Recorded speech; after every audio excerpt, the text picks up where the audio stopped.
দুঃখ ও কষ্টের একটি মর্মস্পর্শ গল্প। পল্লব আর তার মা একটি পুরনো নোনা ধরা বাড়িতে থাকত।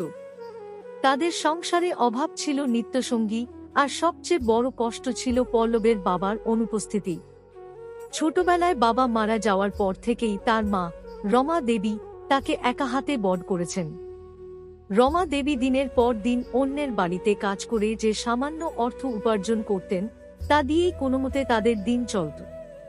পল্লবের স্বপ্ন ছিল অনেক বড়, সে পড়াশোনা করে অনেক বড় হতে চাইত। কিন্তু দারিদ্র্যের কারণে তার পড়াশোনা প্রায় বন্ধ হওয়ার জোগাড়। তবুও সে হাল ছাড়েনি। পুরনো বই জোগাড় করে আর রাস্তার ল্যাম্পপোস্টের নিচে বসে সে রাত জেগে পড়ত।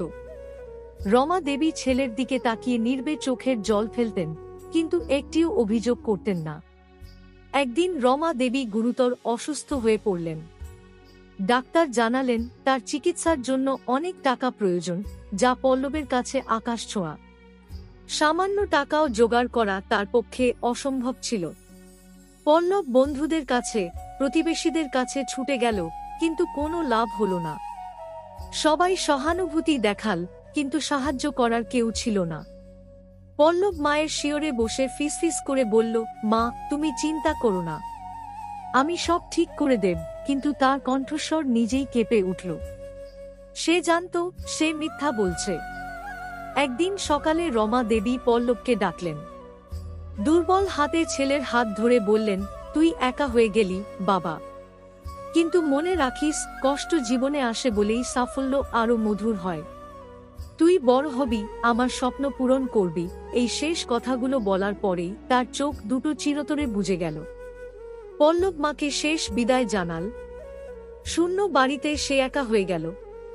তার চারপাশে শুধু অভাব নয়, ছিল এক গভীর শূন্যতা, যা কোনোদিন পূরণ হওয়ার নয়।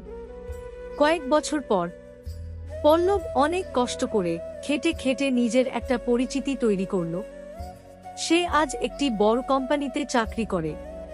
তার আর্থিক কষ্ট দূর হয়েছে, কিন্তু মনের কোণে রয়ে গেছে এক গভীর ক্ষত।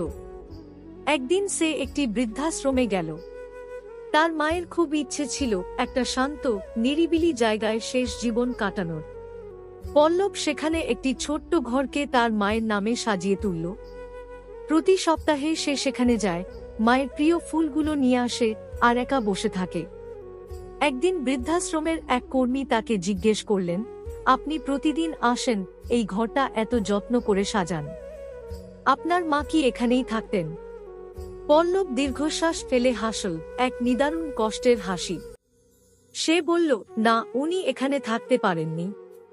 তবে আমি বিশ্বাস করি, তিনি যদি আজ বেঁচে থাকতেন, তাহলে এটাই হতো তার সবচেয়ে শান্তির জায়গা।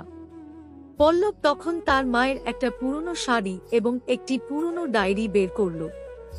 ডায়েরির প্রথম পাতায় রমা দেবী লিখেছিলেন, আমার সবচেয়ে বড় কষ্ট হলো, আমি আমার ছেলের জন্য কিছু করতে পারলাম না। কিন্তু আমার সবচেয়ে বড় সুখ হলো, ওর চোখ দুটো স্বপ্ন দেখতে জানে। পল্লব ডায়েরিটা বুকের কাছে চেপে ধরল। তার চোখ দিয়ে দুফোঁটা জল গড়িয়ে পড়ল। সে অনুভব করল, কষ্ট শুধু দুঃখ দেয় না, কাউকে কাউকে শক্ত করে তোলে। তার জীবনে সুখ এসেছে, কিন্তু সেই সুখের মূল্যে মেশানো আছে তার মায়ের নীরব কষ্ট আর আত্মত্যাগ। সেদিন রাতে পল্লব একটি সাদা কাগজে লিখল, মা, আমার সব অর্জন তোমার কাছেই উৎসর্গীকৃত। তুমি নেই, কিন্তু তোমার কষ্টই আজ আমাকে বাঁচতে শিখিয়েছে। এই গল্পটি পল্লবের জীবনগাথা, কষ্টের এক দীর্ঘ পথ, যার শেষে আছে কেবলই স্মৃতি আর নীরব কান্না। কলমে আমি তুহিনা খাতুন। গল্পটা যদি ভালো লেগে থাকে তাহলে লাইক, কমেন্ট, শেয়ার করে